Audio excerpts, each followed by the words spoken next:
Assalamualaikum warahmatullahi wabarakatuh. Alhamdulillahirabbil alamin. Alhamdulillahilladzi an'ama 'alaina bi ni'mati imani wal Islam. Asyhadu an la ilaha illallah wa asyhadu anna Muhammadar Rasulullah. Allahumma shalli wa sallim wa barik ala sayyidina Muhammad wa ala alihi wa ashabihi ajmain, amma ba'd. Fa ya ibadallah ittaqullaha haqqa tuqatih wa la tamutunna illa wa antum muslimun. Ikhwah fillah rahimakumullah. Pada kesempatan kali ini saya akan menjelaskan 4 hal ya. Sebenarnya banyak, tapi 4 hal saja dulu yang menjadi polemik dalam dunia dakwah kristologi akhir-akhir ini. Sehingga untuk orang-orang Islam khususnya yang masih sangat awam tentang dunia dakwah kristologi, ini tentunya akan menjadi sebuah kebingungan. Nah, oleh karena itu tujuan dari video ini adalah untuk memberikan edukasi kepada orang-orang Islam yang masih awam tentang dunia dakwah kristologi, supaya memiliki alur pemikiran yang bisa nanti bersambung ya, sehingga ketika mendengarkan video-video dakwah dari para ya ustadz-ustadz mu'alaf ya tentang dunia dakwah kristologi, kita semua bisa memahami dengan bijak ya, dengan baik dan benar. Dan juga ini juga untuk mengklarifikasi beberapa sanggahan kritikan dari para channel-channel orang-orang Kristen ya, baik Katolik maupun Protestan, yang mengkritisi dunia dakwah kristologi yang dilakukan oleh para ustadz mu'alaf. Baik, sebelum kita mulai, kita awali dengan baca basmalah. Bismillahirrahmanirrahim. Ada 4 poin tadi yang seperti yang saya sampaikan yang akan menjadi pokok pembahasan kita ya, untuk awal ya. Insyaallah mungkin kalau diperlukan kita akan bikin babak atau jilid yang berikutnya. Sebelum kita mulai, saya akan ya memberikan penjelasan ringan supaya kita semua nanti bisa memiliki pemahaman yang utuh ya. Baik, yang pertama adalah tentang istilah dari kristologi itu sendiri. Nah, ini ya. Kemudian yang kedua ada perbedaan ya cara berpikir. Ya, sebetulnya saya mau pakai istilah paradigma, tapi yang lebih ringan sajalah. Saya ganti jadi perbedaan cara berpikir itu ya. Ada perbedaan cara berpikir antara apa dan apa, antara Islam dan Kristen tentunya. Yang ketiga adalah apa itu kristenisasi atau pemurtadan ya. Nah, ini juga banyak yang masih rancu yang perlu saya jelaskan. Dan yang keempat adalah aliran gereja atau Kristen. Ini juga perlu untuk diketahui oleh orang-orang Islam yang awam. Tapi memang secara umum video ini saya tujukan untuk orang-orang Islam yang masih awam tentang dunia dakwah kristologi. Itu tujuan utama saya ya. Karena saya bukan orang yang pinter ya, sehingga saya hanya bisa memberikan penjelasan sesuai dengan kapasitas, kemampuan, dan juga pengalaman saya saja. Baik, ikhwah fillah rahimakumullah, yang pertama ini sini ya, istilah kristologi.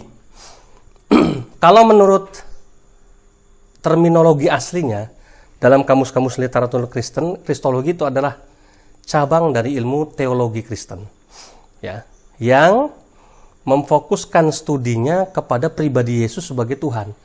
Itulah ya yang disebut dengan ilmu kristologi yang asli menurut terminologi kamus Kristen ya.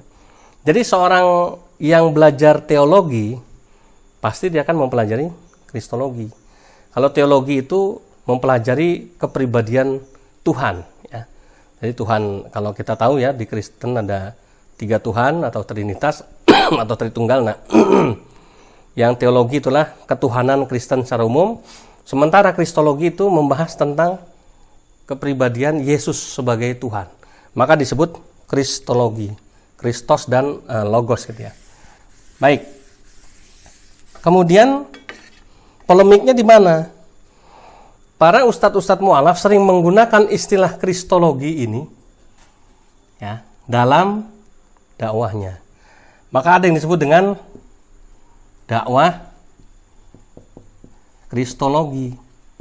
Nah, ini ya. Nah, kata yang kita pinjam, kata kristologi yang kita pinjam inilah yang menimbulkan polemik. Kenapa? Karena banyak kritik ya dari para teolog Kristen yang belajar tentang kristologi menurut literatur aslinya. Bahwa misalnya contoh ya, yang disampaikan, contoh misalnya saya saja, tapi saya tidak pernah menyebut diri saya itu ahli kristologi ya. Walaupun salah satu lembaga kita namanya Laboratorium Science Kristologi. Tapi tujuan utama saya bukan untuk mencetak para kristolog, tapi mencetak para ilmuwan-ilmuwan yang bisa menjelaskan tentang apa itu perbandingan agama Islam dan Kristen ya. Tapi memang agak sulit. Kita kesini dulu. Para ustadz mu'alaf ya seperti saya termasuk kesulitan menyebut dakwah perbandingan agama Islam dan Kristen ini dengan sebutan apa? Akhirnya dipakailah istilah kristologi. Ya. Sementara para kritikan yang dilayangkan oleh para teolog-teolog Kristen bahwa kristologi itu nggak boleh dipakai oleh para ustadz karena ini milik orang Kristen. Ya ada benarnya juga. Ya, jadi misalnya seperti saya tidak pernah sekolah teologi, maka saya tidak boleh menyebut diri saya adalah seorang kristolog. Saya tidak berhak itu. Karena apa? Karena ini sifatnya ilmu, akademis. Sehingga yang punya gelar sarjana teologi lah yang boleh menyebut dirinya sebagai ahli kristologi. Nah, itu menurut orang Kristen ya. Tapi sementara para ustadz-ustadz mu'alaf juga tidak ada istilah khusus yang membahas masalah perbandingan agama Islam dan Kristen ini. Sehingga maka dipakailah istilah kristologi. Jadi saya pikir ini bisa menjembatani ya para kristolog-kristolog asli yang belajar teologi Kristen di luar sana, para pendeta, para penginjil. Saya pikir ambil sisi positifnya, bisa memahami ya kenapa kita meminjam istilah kristologi ini ya. Bukan untuk kemudian menyimpangkan dari makna yang sesungguhnya. Saya pribadi secara jujur saya sebut tadi kan apa itu kristologi menurut terminologi aslinya. Nah ini ya. Nah nanti di penjelasan yang nomor 2 akan lebih saya lebih detail saya ceritakan. Nah itu ya, sehingga ini mudah-mudahan tidak jadi polemik berkepanjangan ya. Kalaupun misalnya masih terjadi perbedaan pendapat, perdebatan ya sudahlah, biarkan saja itu mengalir. Yang penting tidak kemudian menimbulkan kebencian gitu ya. Selama kristologi yang disampaikan oleh para kristolog muslim gitu ya. Nah, ini saya pakai istilah kristolog muslim ya. Istilah yang sebenarnya rancu ya. Tapi ya sudah ya, untuk meminjam saja. Para kristolog muslim ini ya dalam dakwahnya, kalau memang dia niatnya adalah mengungkapkan pengalaman dia ketika masih Kristen dulu itu ya, ya mungkin fine saja menurut saya ini ya.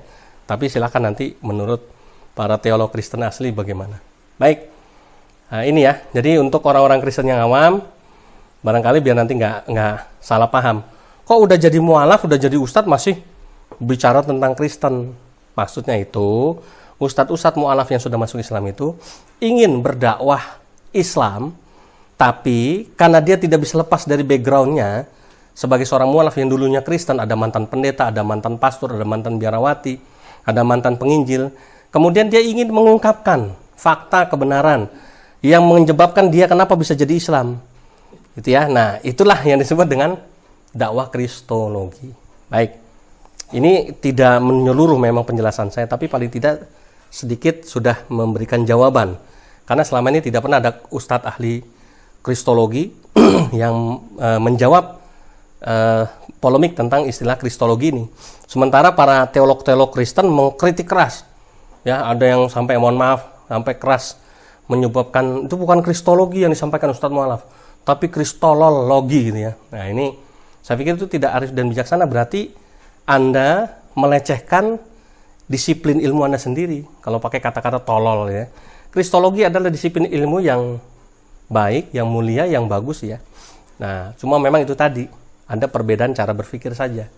Tapi tidak perlu kita simpangkan maknanya secara lebih jauh. Baik, ini yang pertama. Yang kedua, perbedaan cara berpikir. Ini ya. Jadi perbedaan cara berpikir atau paradigma berpikir. Kalau saya kasih ini aja gitu ya. Islam, Kristen. Nah, ini garis ini nih ibarat hijab nih ya. Ibarat garis pembatas. Jadi sebenarnya antara Islam dan Kristen itu dibatasi seperti ini. Ya, seperti kotak inilah. Dan ini nggak bisa jadi satu ini. Ya. Nggak bisa jadi satu. Antara Islam dan Kristen itu minyak dan air lah gitu ya.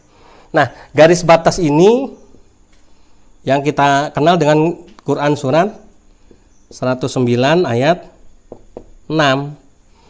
Surat Al-Kafirun. Lakum dinukum waliyadin, bagimu agamamu, ya bagimu agamamu, bagiku agamaku. Kalau Anda Kristen, silakan jalankan apa yang menjadi keyakinan Anda.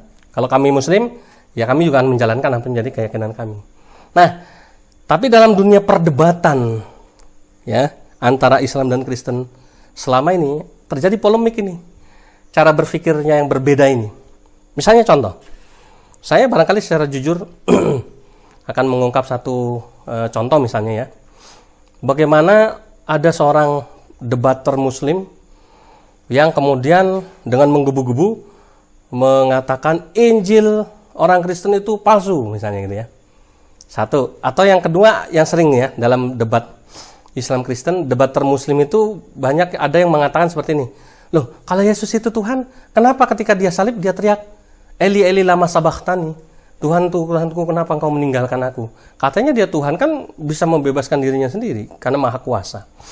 Nah, ini dua contoh aja ya, nggak usah panjang-panjang. Ini terjadi karena ketidakpahaman ya si Muslim terhadap perbedaan cara berpikir tadi. Kalau di debater Kristen yang suka salah misalnya, ya mentafsirkan ayat Al-Quran dengan cara berpikir dia. Jadi Al-Quran punya disiplin ilmu sendiri untuk menafsirkan ayat, namanya tafsir, ilmu tafsir. Sementara di Kristen punya ilmu sendiri, misalnya ilmu apologetika, ilmu hermeneutika Alkitab. Nah, ilmu mereka, ilmu tafsir Alkitab dipakai untuk menafsirkan Al-Quran. Sehingga terjadi banyak kesalahpahaman ya tentang penggunaan ayat. Misalnya contoh surat Maryam ayat 71. Kemudian dikatakan bahwa semua orang Islam itu kan masuk neraka. Kenapa? Karena kata Allah, wa imminkum illa wariduha kanat ala rabbika hatmam maqdiyah. Kamu itu tidak akan masuk surga, kamu itu pasti akan mendatangi neraka, itu adalah ketetapan dari Tuhanmu. Nah, ini cara berpikir yang digunakan oleh debater Kristen adalah cara berpikir tafsir Alkitab. Kemudian akhirnya dia mengatakan serta-merta mengeneralisir, kalau begitu kalian Muslim tidak selamat. Di Islam tidak ada jaminan keselamatan. Nah, ini juga terjadi kesalahpahaman tentang perbedaan cara paradigma berpikir. Nah, sebagai seorang Muslim yang baik kita harus tahu ini sehingga kita akan lebih paham ya. Kita akan mencari cara kalau memang mau berdebat secara ilmiah, cari cara yang lain, jangan sampai cara yang salah seperti ini. Misalnya tadi ya, menuduh Injil orang Kristen itu palsu. Dibalik sama debater Kristen, kalau gitu Bapak punya yang asli nggak? Kalau punya yang asli tunjukin. Kebingungan juga. Kemudian mengatakan bahwa Yesus itu disalib, kenapa dia tidak membebaskan dirinya? Kenapa teriak-teriak Tuhan, Tuhan tunggu? Kenapa engkau meninggalkan aku? Sementara para pendeta gampang menjawabnya. Loh, karena Anda Islam tidak paham bahwa Yesus itu dalam teologi Kristen, dalam ilmu kristologi adalah pernah disebutkan Jesus is 100% man. Jesus is 100% God, but he is 100% is a man. Jadi Yesus itu 100% Tuhan, tapi dia juga 100% manusia. Nah, ini konsep ini tidak bisa dipahami oleh orang Islam secara utuh, melainkan oleh orang Kristen itu sendiri. Begitu juga ada ajaran-ajaran Islam, Al-Quran misalnya, yang tidak bisa dipahami orang Kristen, tapi orang Islam itu sendiri yang memahaminya. Nah, ini ya, ikhwafillah rahimakumullah. Sehingga kita sebagai seorang Muslim yang awam, mungkin secara praktis, jangan sampai kita kena tipu. Ya, contoh begini, hal-hal yang sering dibuat tipu daya kita. Ya, kita sering menyebut kitab suci orang Kristen dengan sebutan Injil. Kan begitu. Padahal di kitab sucinya orang Kristen tertulis jelas-jelas besar tulisannya Alkitab atau Bible. Injil itu menurut orang Kristen hanya ada 4. Injil itu adalah bagian dari Alkitab. Itu pun hanya ada di Perjanjian Baru. Perjanjian Baru itu ada 27 kitab. Ada 4 kitab pembuka yang disebut Injil. Injil Matius, Injil Markus, Injil Lukas, Injil Yohanes. Jadi menurut orang Kristen tidak menyebut kitab sucinya itu Injil, tapi Alkitab atau Bible. Sementara orang Islam menyebut ya kitab suci orang Kristen adalah Injil. Kenapa? Karena memang di Al-Qur'an begitu kan gitu. Ya, bahwa disebutkan bahwa kitab suci yang diturunkan sebelum Al-Qur'an adalah Injil yang diturunkan kepada Nabi Isa alaihissalam. Nah, kemudian akhirnya inilah yang dimanfaatkan oleh para oknum-oknum misionaris untuk mengklaim bahwa tuh kan orang-orang Islam yang awam ya diperdaya sama dia. Al-Quran sendiri mengatakan kamu itu harus beriman kepada Injil, kan begitu ya? Wa ma unzila ilaika wa ma unzila min qablik wa bil akhirati hum yuqinun. Jadi kamu itu harus beriman kepada kitab-kitab yang diturunkan kepadamu dan kitab-kitab yang diturunkan sebelum kamu. Nah, berarti di Quran ditulis kamu harus beriman kepada kitab-kitab sebelum kamu, yaitu Taurat, Zabur, Injil. Nah, berarti kamu harus beriman kepada kitab suci orang Kristen yang disebut Injil. Nah, orang Islam yang tidak ngerti perbedaan cara berpikir ini, iya-iya saja. Akhirnya kemudian kena lah dia, ya, kena penginjilan yang dilakukan oleh para misionaris Kristen. Itu contohnya, gitu ya. Sehingga jangan sampai kita salah. Yang kedua, misalnya contoh salah kita sering ditipu adalah penggunaan kata Yesus dan Nabi Isa.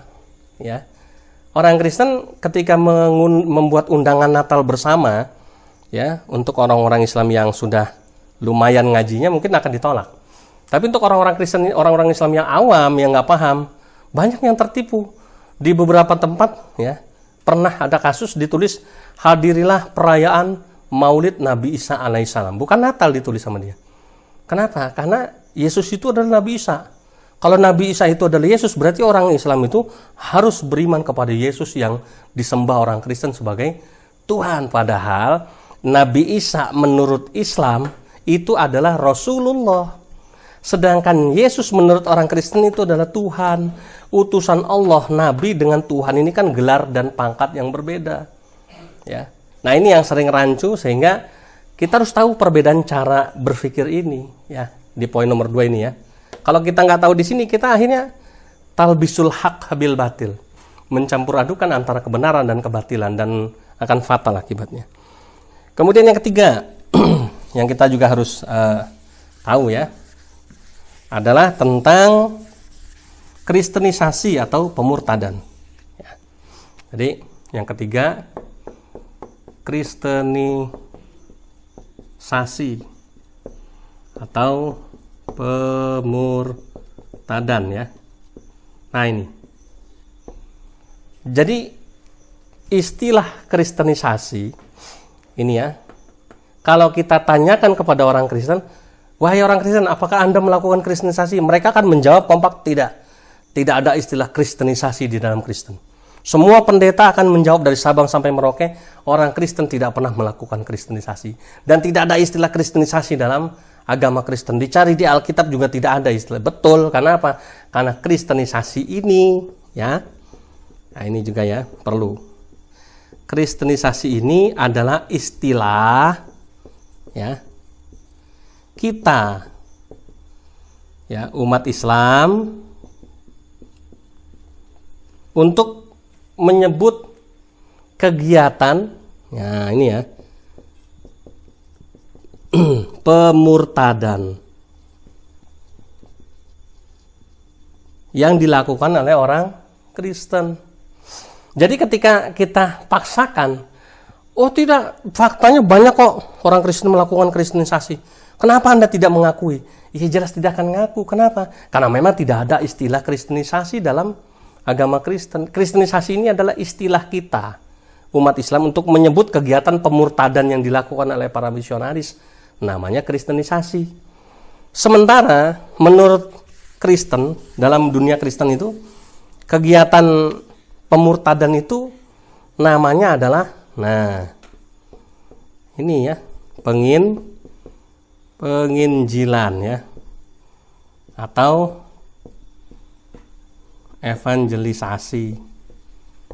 Ini kita harus tahu ya. Jadi ini ya, kegiatan pemurtadan yang dilakukan oleh orang Kristen namanya penginjilan. Gitu ya. Dalilnya apa? Bisa dilihat misalnya di Matius 28 ayat 19, 20. Ya, misalnya nih ya. Kemudian Markus 16 ayat 15 sampai selesai nih ya, ada panjangannya. Lupa saya sampai ayat berapa. Jadi ini ya. Nah, evangelisasi atau penginjilan ini adalah kegiatan yang dilakukan oleh para misionaris Kristen untuk menjual agamanya, menawarkan agamanya gitu ya. Makanya mereka disebut juga sales gereja, sales Tuhan gitu ya. Kemudian dalilnya yang mereka lakukan adalah ini. Matius 28 ayat 19 sampai 20 ini disebut dengan ayat amanat agung. Nah, ini ya. Ini adalah perintah, kalimat perintah. Bunyi lengkapnya adalah nanti bisa dilihat di teks ya. Mudah-mudahan nanti bisa ditampilkan teksnya. Karena itu pergilah, kata Yesus. Jadikanlah semua bangsa muridku dan baptislah mereka dalam nama Bapa dan Anak dan Roh Kudus dan ajarilah mereka segala sesuatu yang telah kuperintahkan kepadamu. Ketahuilah aku senantiasa menyertai kamu sampai pada akhir zaman. Nah, itu bunyi, kurang lebih bunyi dari Matius 28, 19 sampai 20. Ini disebut ayat amanat agung. Jadi amanat agung dari Tuhan Yesus kepada orang Kristen untuk menyebarkan ajaran Yesus ini ya, untuk membaptis orang-orang. Kemudian dalil berikutnya adalah Markus 16 ayat 15. Ya, bunyinya kalau nggak salah begini Mas, artinya nanti ada teksnya, mudah-mudahan bisa ditampilkan. Pergilah,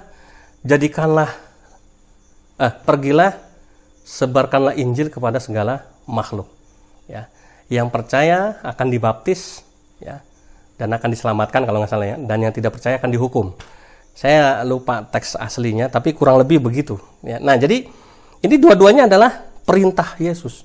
Matius adalah perintah Yesus juga, yang tertera di Markus 16:15 juga perintah Yesus.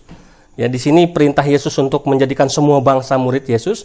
Kalau Markus 16:15 ini perintah untuk melakukan penginjilan atau evangelisasi atau pemurtadan kepada semua makhluk. Ya, ini semua bangsa. Yang Matius ini semua makhluk. Semua makhluk itu harus diberitakan Injil, atau Injil itu artinya kabar gembira. Ya, dan yang percaya akan dibaptis. Dalam penginjilan itu, dalam upaya kristenisasi kalau bahasa kita ya, ada yang percaya, ada yang mau ikut, ada yang enggak. Yang ikut murtad disebut yang percaya, maka akan dibaptis dan mereka akan selamat. Kemudian yang tidak percaya akan dihukum, yang nggak mau dibaptis akan dihukum. Kemudian yang terakhir adalah yang nomor 4, aliran gereja atau Kristen. Nah, ikhwafillah harus tahu, dalam dunia gereja atau dunia Kristen ini berbeda dengan dunia masjid dan dunia Islam. Kalau kita sebagai seorang muslim mau sholat Jumat maupun sholat fardu maupun sholat sunat dimanapun, masjid manapun kita nemu masjid dimanapun, masjidnya apa namanya kayak, masjidnya punya siapa kayak, adanya di mana terserah, pokoknya masjid, musola, langgar, apapun namanya itu, sholat sama. Ya. Tapi jangan salah, kalau di gereja sebagai orang Kristen, saya Kristen dulu, Kristen Pantekosta. Kemudian saya pergi ke satu tempat, nggak ada gereja, saya main masuk aja, nggak lihat dulu nama gerejanya apa. Ternyata begitu saya masuk, gereja Katolik. Ini lain, semuanya lain. Ya. Kenapa? Karena di gereja itu menerapkan sistem membership. Dan yang kedua, yang di gereja itu terjadi perpecahan ya. Jadi perpecahan ya. Yang banyak jumlahnya. Mungkin ratusan, mungkin ribuan gitu ya intinya. Aliran-alirannya. Yang kita kenal ada 2. Katolik, Protestan. Nah, ini cuma 2 ini. Padahal banyak lagi nih, Katolik aja nanti ada yang Ortodok, ada lagi yang Katolik apa namanya itu yang di Inggris ya, Anglikan gitu ya. Kemudian macam-macam, ada Katolik Vatikan Roma gitu ya. Nah, Protestan banyak lagi nih. Ya, diwakili dengan gereja-gereja, ada gereja Bethel. Ya, dulu gereja Pantekosta di Indonesia pecah jadi gereja Bethel, karismatik. Ya, kemudian jadi macam-macam lah, GPPS apa saya nggak hafal persis dia. Kemudian ada gereja berdasarkan suku, ada HKBP Huria Kristen Batak Protestan, ada GKJ ya, Gereja Kristen Jawa. Jadi cara beribadahnya nanti berbeda ya. Kemudian cara lagu-lagunya pun ya berbeda. Bahkan antara Katolik dan Protestan ya, ini memiliki perbedaan jumlah kitab suci. Ya, kalau di perjanjian misalnya Alkitabnya ya atau Injil kalau kita sebut ya. Ya, jadi di perjanjian lamanya, Perjanjian Lama. Ya. Ini juga sama perjanjian lama gitu ya. Kalau di Katolik ada 45 kitab jumlahnya. Kalau di Protestan 39 ya kitab. Jadi ada selisih berapa nih? Selisih 6 ya, 6. Selisih 6 kitab. Beda. Ya, namanya kitab Deuterokanonik. Ya. Kemudian kalau Katolik, pemimpin rohaninya pastor, romo gitu ya, nggak boleh menikah. Kalau Protestan, pendetanya boleh nikah. Ya. Kemudian apalagi yang berbeda? Nanti Protestan pun beda lagi. Kalau Protestannya, misalnya gerejanya GKJ gitu ya, kemudian saya di GBI, di Bethel gitu ya, nanti cara pembaptisannya juga berbeda. Ya, kalau di Protestan itu baptisnya cuma dipercik-percikan air. Kalau di GBI atau Bethel ya, atau di Pantekosta secara umum baptis selam ya, direndam ke air, baik di kolam, di sungai ya, di laut juga boleh gitu ya. Nah, itu dibaptis caranya. Ini ya, jadi perbedaan-perbedaan ini. Makanya kita kalau misalnya ketemu sama orang Kristen ya, kita harus arif dan bijaksana dulu.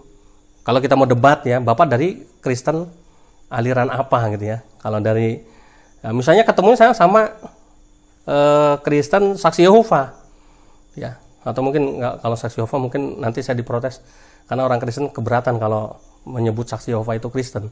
Jadi ada yang menyebut Saksi Yehova ini bukan bagian dari Kristen ya. Misalnya ada Kristen sekte Tauhid, dia tidak mengimani Tuhan 3, tapi Tuhan itu satu, monoteism seperti Islam gitu ya, Tuhannya cuma satu.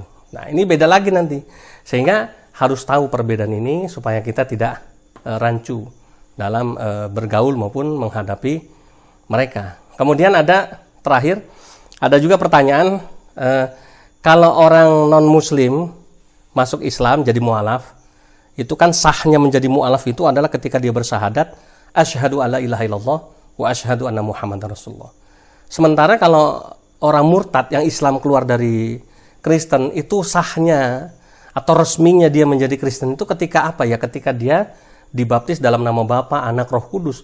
Ketika dia dibaptis menerima Yesus percaya sebagai Tuhan dan menerima Tuhan Bapa, Anak, Roh Kudus itu, maka dia sudah resmi menjadi seorang Kristen gitu ya. Tapi kalau dia belum dibaptis berarti dia belum sah, belum resmi. Nah, itu ya. Nah, ini beberapa penjelasan 4 saja polemik yang terjadi dalam dunia dakwah kristologi. Sekali lagi, sasaran saya menjelaskan ini adalah kepada saudara muslim saya, saudara muslim saya yang masih awam terhadap dunia dakwah kristologi ya. Tapi ada juga penjelasan saya untuk menjawab kritik dari para teolog-teolog Kristen yang mungkin tidak setuju dengan penggunaan kata kristologi tadi ya. Saya yakin tidak memuaskan penjelasan saya karena saya hanya menjelaskan saja yang jelas, yang pasti yang akan bisa memuaskan kita adalah sikap arif dan bijaksana kita ya dalam berdakwah maupun dalam menginjil. Demikian, mohon maaf lahir batin. Al-haqqu mir rabbik fala takunanna minal mumtarin.